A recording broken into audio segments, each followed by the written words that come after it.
Salam sejahtera bagi kita semua. Sahabat Ruang PC, episode kali ini adalah sebuah refleksi dan renungan. Refleksi kitab suci akan kita ambil dari Injil Matius bab 20 ayat 17 sampai 28. Saudara terkasih sahabat Ruang PC, salah satu naluri alamiah manusia adalah untuk bertahan hidup.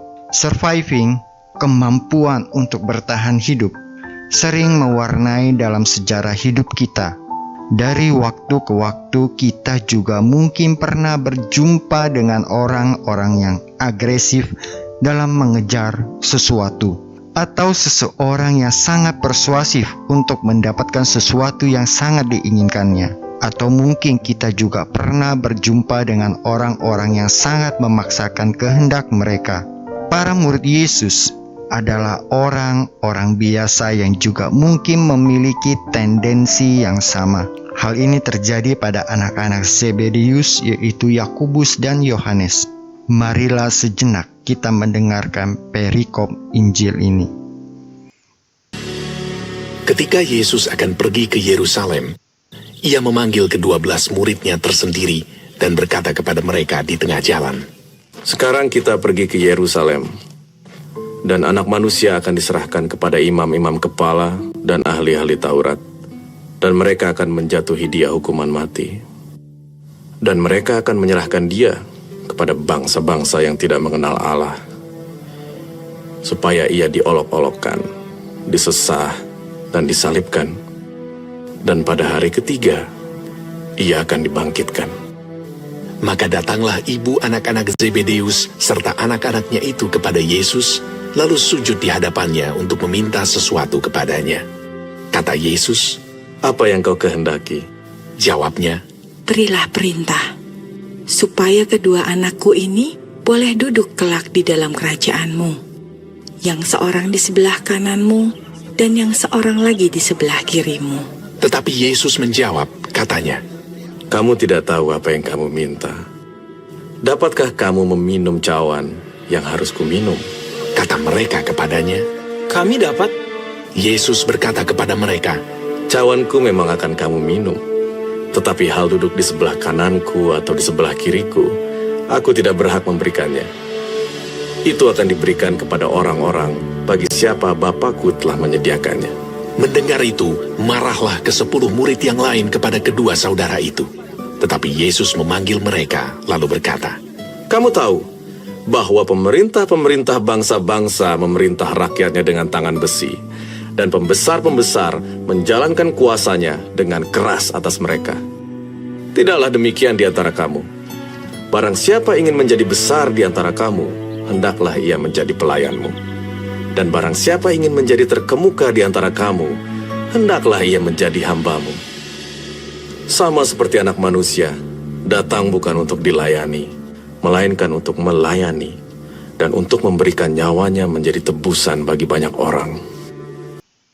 Dalam Injil Matius, Yesus selalu mengajarkan tentang kerajaan Allah.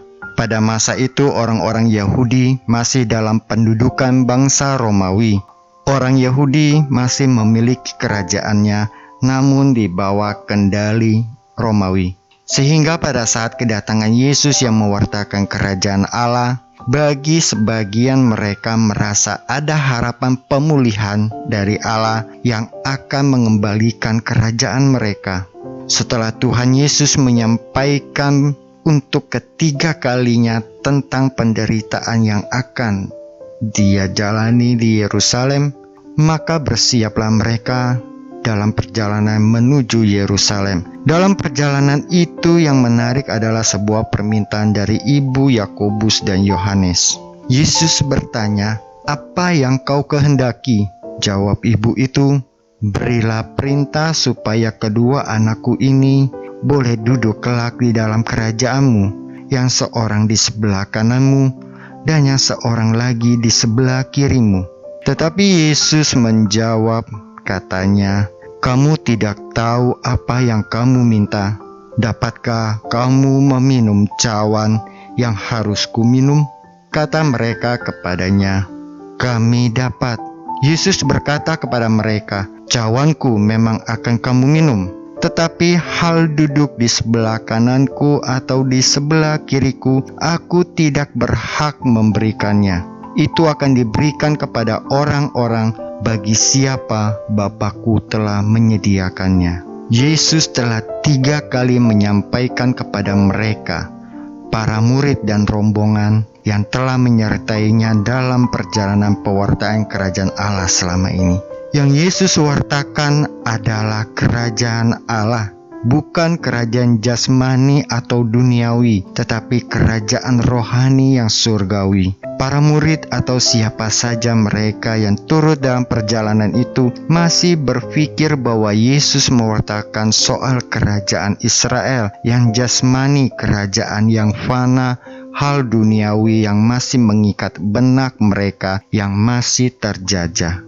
Untuk itu Yesus harus menarik mereka lebih jauh lagi guna menyiapkan diri mereka terhadap apa yang akan terjadi terhadap mereka di Yerusalem, yaitu Yesus akan disambut sebagai raja pada saat memasuki gerbang kota Yerusalem, yang pada hari-hari berikutnya Yesus akan ditangkap, didera, disiksa, disalib sampai wafat. Itulah baptisan Yesus, karena kasih Allah yang tiada akhirnya kepada manusia, yang mengutus putra tunggalnya untuk dijadikan tebusan dosa sebagai anak domba Allah. Yesus juga mau mengatakan bahwa Allah yang memiliki otoritas atas kehidupan dan segalanya yang berlaku dalam dunia ini, dan otoritas itu juga diberikan kepada Yesus. Yesus ingin mengajari para muridnya mengenai arti sesungguhnya menjadi besar dalam kerajaan Allah,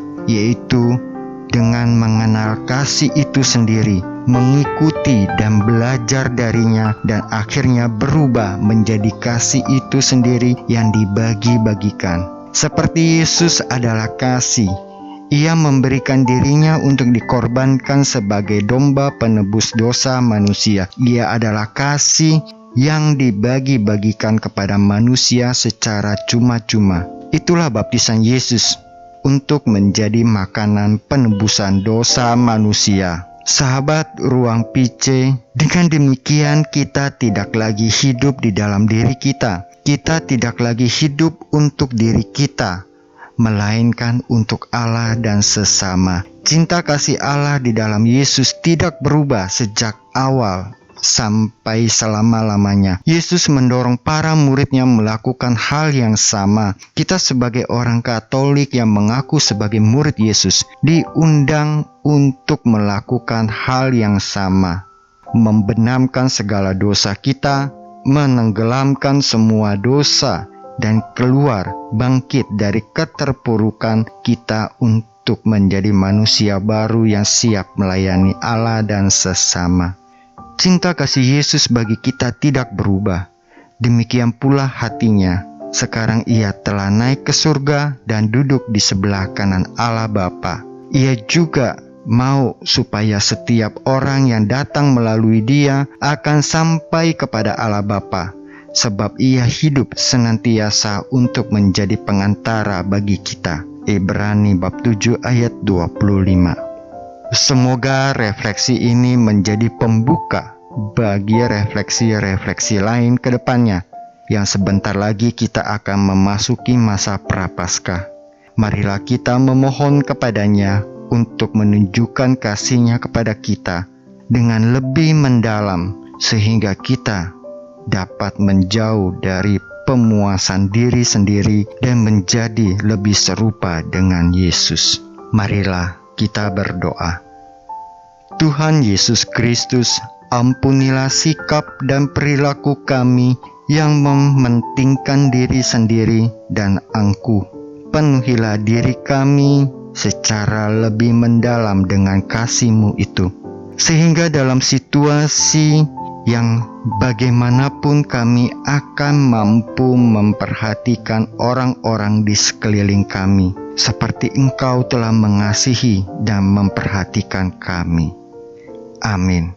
Sahabat Ruang PC, demikianlah refleksi dan renungan kali ini. Dan kita akan berjumpa lagi dengan refleksi dan renungan yang lain selama dalam masa Prapaskah ini. Sampai jumpa lagi, Tuhan memberkati. Non Schola Set Vita Discimus.